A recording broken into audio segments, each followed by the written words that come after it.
પતિ જો પરમેશ્વર હોત તો દ્રૌપદીને બચાવવા કૃષ્ણને ન આવવું પડત. પતિ જો ખરેખર પરમેશ્વર હોત તો પોતાની પત્નીને દાવ પર જ ન લગાવત. સ્ત્રીઓને નાનપણથી શીખવવામાં આવે છે કે પતિ પરમેશ્વર હોય છે અને પુરુષોને કહેવામાં આવે છે કે પત્ની લક્ષ્મીનું સ્વરૂપ હોય છે, સ્ત્રીઓ એ દેવીનું સ્વરૂપ હોય છે. પણ જો દરેક સ્ત્રી દેવીનું રૂપ હોય તો પોતાના નવજાત શિશુને નદીમાં ન વહાવી દેત. સ્ત્રી જો ખરેખર દેવીનું રૂપ હોત તો પોતાના સૌથી આજ્ઞાકારી પુત્રને વનવાસ ન મોકલે.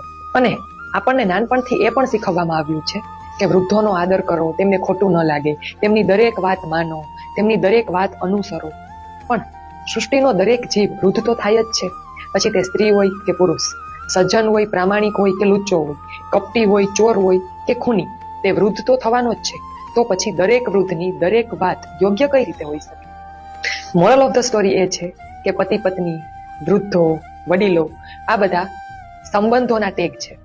આ ટેગના આધારે કોઈ મહાન કે તુચ્છ ક્યારેય સાબિત ન થઈ શકે. માણસ માત્ર પોતાના કર્મથી મહાન બને છે અને પોતાના કર્મથી જ નીચ બને છે.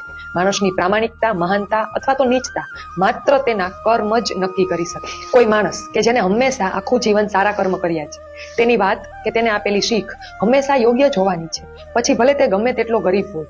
અને કોઈ એવો વ્યક્તિ કે જેને આખું જીવન ખરાબ કર્મ જ કર્યા છે, લુચ્ચાઈ જ કરી છે, તેની કોઈ પણ વાત, શીખ કે સલાહ યોગ્ય નથી જ હોવાની, પછી તે ગમે તેટલા મોટા પદ પર બેઠો હોય કે ગમે તેટલો અમીર હોય. અને એટલે જ તો ભગવદ્ ગીતામાં ભગવાન શ્રી કૃષ્ણએ કર્મને સૌથી મહાન કીધું છે.